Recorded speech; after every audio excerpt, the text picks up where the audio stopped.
हाल ही में भारतीय सैनिकों ने चीन द्वारा भारत पर आक्रमण करने के प्रयास को सफलतापूर्वक ध्वस्त भी किया और उन्हें दमदार प्रत्युत्तर भी दिया। अरुणाचल प्रदेश के तवांग क्षेत्र में उत्तराखंड की भांति चीनी पीएलए के सैनिक उत्पात मचाने की मंशा से आक्रमण हेतु आए थे, परंतु भारतीयों ने न केवल उनके इस प्रयास को विफल किया अपितु उन्हें हिरासत में भी लिया और उन्हें वास्तविकता से परिचित कराकर ही छोड़ा। टीएफआई पर आपका स्वागत है और मैं अनिमेश पांडे आपको बताऊंगा कि कैसे 200 से अधिक चीनी सिपाही भारत में घुसने की फिराक में थे, लेकिन भारतीयों ने उन्हें पकड़ा और भारतीय सीमा से बाहर खदेड़ कर ही दम लिया।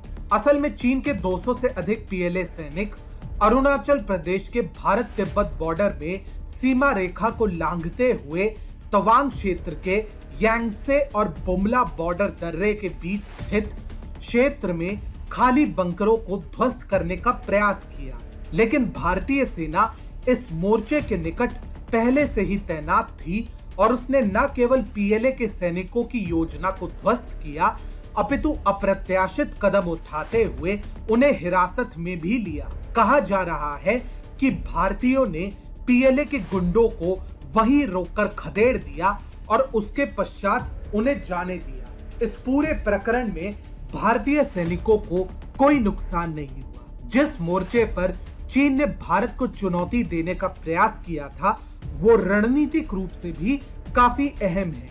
यांगत्से एवं बुमला दर्रे के बीच का जो क्षेत्र है, इसके जरिए पहले भी चीन ने अनेकों बार आक्रमण का प्रयास किया है। 1962 में भारत चीन युद्ध के दौरान बुमला मोर्चे पर चीनी सेना इसी जगह से आई थी, जहां इनसे 1 सिख रेजिमेंट के जवानों ने लोहा लिया था। इन दिनों चीन की आक्रामक गतिविधियां काफी अधिक बढ़ चुकी है और अरुणाचल प्रदेश इस दृष्टि में अकेला नहीं है। हाल ही में 50 से अधिक फाइटर जेट्स ने ताइवान के एयर स्पेस का उल्लंघन करते हुए आक्रमण करने का प्रयास किया था, जिसे ताइवान ने विफल कर दिया।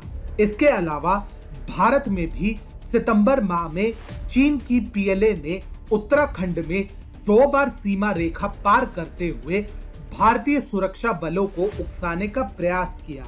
बाराहोती में तो उन्होंने एक पैदल पुल तक को ध्वस्त कर दिया था।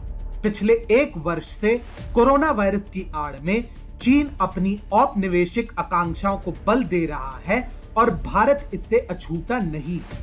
परंतु चीन ना तो इतिहास से कोई सीख लेता है और ना ही पिछले वर्ष की गतिविधियों से, जब वो 1 बार नहीं बल्कि 3 बार भारतीयों द्वारा अनेक मोर्चों पर कूटा गया है। जब सिक्किम में चीन ने बॉर्डर पर गुंडागर्दी करने का प्रयास किया तो वहां भारतीय अफसरों ने एक पीएलए अफसर द्वारा आचरण की सीमा लांघने पर उसे खूब मारा। गलवान घाटी में जिस प्रकार चीन के नन्हे मुन्ने सैनिकों की भारतीयों ने जमकर कुटाई की, उसके बारे में उल्लेख करने में आज भी चीनी प्रशासन के लोग बगले झांकने लगते हैं। इसके अलावा पैंगोंग त्सो में अगस्त 2020 में जब चीनियों ने आक्रमण करने के लिए योजना बनाई तो भारत ने उनकी योजना को ध्वस्त करते हुए वर्षों बाद रेकिन घाटी अथवा ब्लैक टॉप पर तिब्बतियों के सहयोग से गठित स्पेशल फ्रंटियर फोर्स की सहायता से अपना अधिकार पुनर्स्थापित किया।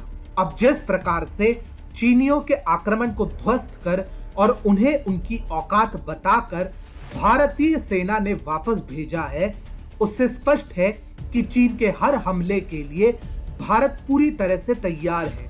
यदि चीन ने इस बार कोई भी गड़बड़ी की तो शायद इस बार 1971 की विजय भी चीन के ऊपर भारत की प्रचंड विजय के आगे फीकी पड़ जाएगी।